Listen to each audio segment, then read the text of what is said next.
자, 하이라이트 합니다. 사고, 기억, 이성과 같은 고등정신 기능. 자, 뭐를 통해서? 사회적 중재. 자, 옆으로 갑니다. 단계 발달은 개인 간 단계에서 개인 내 단계로. 키워드만. 자, 그 다음에 사회적 중재로서의 뭐?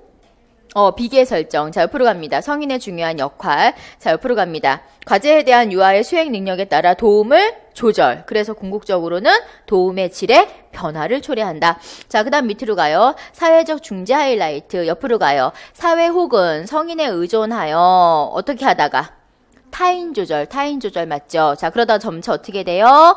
유아 스스로 더 많은 주도성을 가지고 활동해 나가는 자기 조절 능력. 그래서 자기 조절 능력의 증진을 가져오겠네요. 자, 뒤로 갑시다. 사회적 중재 과정, 그러니까 즉 비계 설정하는 방법이에요. 지금 계속해서. 자, 사회적 중재 과정 초기 하이라이트. 초기 어떻게 돼요? 성인 또는 유능한 또래가 행동을 직접 보여주거나 언어적 지시 바로 밑으로 내려가서 뭐를 통해서 내면화 과정을 통해 점차 유아 스스로 문제 해결. 자, 그 다음 밑으로 갑니다. 자, 뭐예요 얘는? 실제적 발달 수준. 자, 개념이 뭐예요? 유아 스스로의 힘으로 문제를 해결할 수 있는 수준. 자, 그 밑에는요.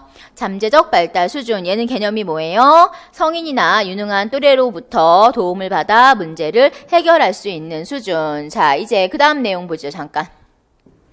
자, 비고치키의 근접 발달 영역이 잘 이해가 안 돼요 하는 분들은 강의 끝나고 조교님들께 요청하셔가지고 해당 자료는 자료에 없잖아요, 우리. 그래서 사진 찍으시는 거 괜찮아요. 사진 찍어서 공부하는 데 활용하시면 되죠. 자, 비고치키가 제시한 근접 발달 영역이 지금 어디에 있냐면 우리가 시험에서 이제 외워야 되는 건 실제적 발달 수준, 뭐 용어들을 다양하게 사용하죠. 실제적 발달 수준, 그 다음에 잠재적 발달 수준, 간의 간격이 뭐예요? 근접 발달 영역이에요. 그래서 학습자가 정중앙에 있을 때 이만큼이 학습자 스스로 해결할 수 있는 과제라면 자, 이 부분은 학습자가 외부의 도움을 받아서 해결할 수 있는 과제고 이때 학습이 일어나는 공간이 바로 근접 발달 영역이고 이때 주어지는 게 바로 스캐폴딩이 되겠죠. 그래서 이 사람들 교사 또는 유능한 또래는 바로 이 스캐폴딩 즉 비계 설정자로서의 역할을 수행하게 됩니다. 자, 근데 그거 하나 기억하라고 말씀드렸죠. 자, 근접 발달 영역에서 비계 설정을 통해서 도움을 많이 받아서 자 조금 더 성장한다면 근접 발달 영역의 이 간격은 넓어질까요? 좁아질까요?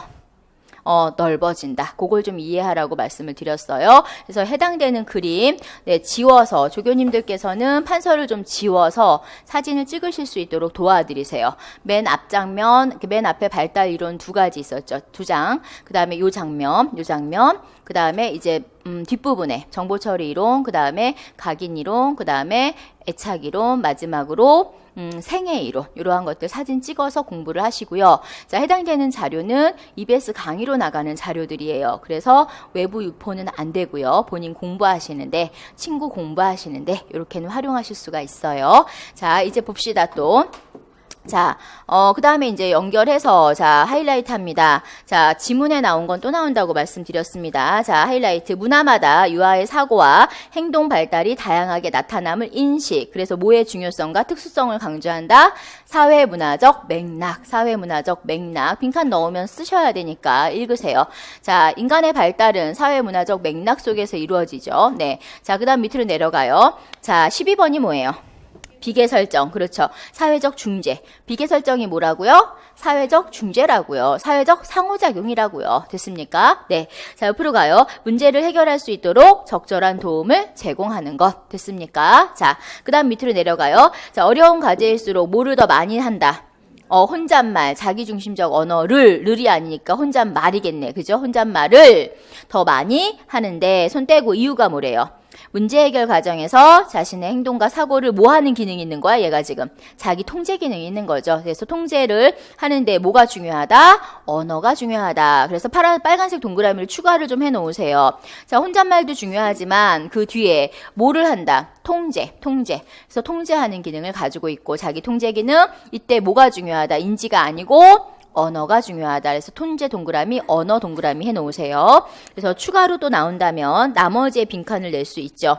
자, 그 다음에 옆에 14번이 뭐예요? 14번. 비계 설정이에요? 맞죠? 비계 설정. 어떻게 알았어요?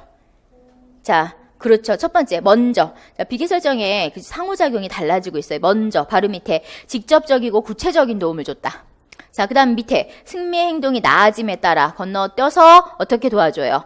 점차적으로 도움의 정도를 줄여요. 그 다음에 어떻게 돼요? 승미는 그 뒤에 도움 없이 친구들과 잘 지내요. 그래서 비계 설정의 정도를 조절하고 있죠. 이러한 상호작용의 명칭은 바로 비계 설정이 되겠습니다. 자, 마지막. 자, 15번은 정답이 뭐예요? 상호 주관성이에요. 어떻게 하셨어요? 자, 첫 번째 줄 따돌림. 자, 그 밑에 처음에 유아들은 각자 자신의 입장에서 이야기하더라. 자, 그러다가 바로 뒤에 이야기가 끝날 무렵 서로의 입장을 이해하고 서로가 싫어하는 행동을 하지 않아야겠다고 생각하더라. 그래서 즉 다른 이해를 하던 유아들이 공유된 이해에 도달하더라. 자, 무슨 성? 상호 주관성이에요. 자, 그 다음에 이제 7번. 가기 전에 정보처리 이론입니다. 자, 정보처리 이론은 관련된 자료 보시고 읽기 하시면 되는데요. 중요한 건 키워드를 기억하시면 되겠죠? 자, 정보처리 이론이 뭐예요? 자, 정보처리 이론은 무슨 주요 발달 이론 중에 어떤 발달 이론의 하나의 맥락이라고 볼 수 있어요?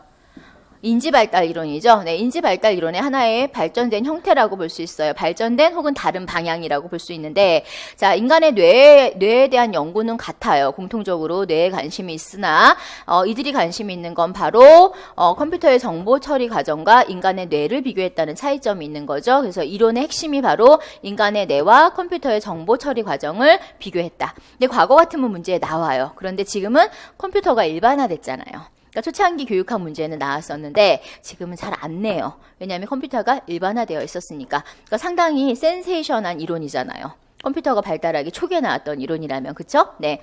자, 그래서 인간의 뇌와 컴퓨터의 정보 처리 과정을 비교했는데, 자, 중요한 거는 인지 구조와 정보 처리 과정으로 두 가지로 인간의 인지를 구분해 놨더라. 자, 그런데, 자, 이 정보 처리 이론에 여러 가지 모형이 있어요. 자, 여러 가지 모형이 있는데, 자, 뭐가 있다? 자, 다중기억 모형이 가장 유명하고 교육학에서 많이 시험에 나왔던 용어예요. 그래서 모형이 그림으로 나올 거예요. 나온다면. 근데 주로 어떤 데 빈칸을 주냐면 감각기억, 외우셔야 되는 용어예요. 감각기억, 그 다음에 단기기억, 장기기억 이 세 가지를 빈칸으로 줬어요. 그리고 답을 쓰도록 요구를 합니다. 감각기억이 뭐예요? 선생님들이 기억하다라는 말은 알죠. 뭔가를 읽고 우리가 기억을 하죠. 감각기억은 오감각을 통해서 즉시 들어오기 때문에 잊어버리는 속도도 빨라요. 자, 그런데 이 감각기억을 조금 머무르게 하려면 훈련이 필요해요. 약간의 훈련으로 단기 기억으로 저장을 할 수가 있어요. 근데 요거는 단기예요, 말 그대로. 그래서 기억은 하긴 하지만 어떻게 짧게 기억을 해요. 근데 감각기억보다는 조금 오래 기억을 한다 생각하면 돼요. 자, 그렇다면 이 단기 기억을 선생님들은 예를 들어서 오늘 외운 거 내일은 기억나죠? 근데 일주일 있으면 기억이 안 나요. 그래서 우리가 훈련을 해야 돼. 암송을 하든 앞자를 따서 외우든 여러 가지 전략으로 오랫동안 기억하려는 게 있어. 대표적으로 선생님들이 초등학교 때 배운 거, 심지어는 유치원 때 선행학습한 애들이 아직도 알고 있는 게 있어. 수학에서 뭐예요? 구구단이죠. 자, 이렇게 장기 기억으로 가는 것. 그래서 아주 오랜 시간이 지나도 잊혀지지 않는 것. 이게 무슨 기억이에요? 장기 기억이에요. 그래서 기억에, 그 기억을 받아들이는 시간, 그 다음에 기억을 저장하는 시간에 따라서 감각 기억부터 단기 기억, 장기 기억, 요 정도 개념만 이해하시면 돼요. 그러면 힌트를 준단 말이죠. 그래서 기억이 오감각을 통해서 이루어진다면 감각 기억으로 가고, 기억이 짧은 기간 동안 저장이 된다면 단기 기억으로 가고, 아주 오랫동안 저장이 되더라, 유아가 기억을 하더라 그러면 장기 기억으로 간다.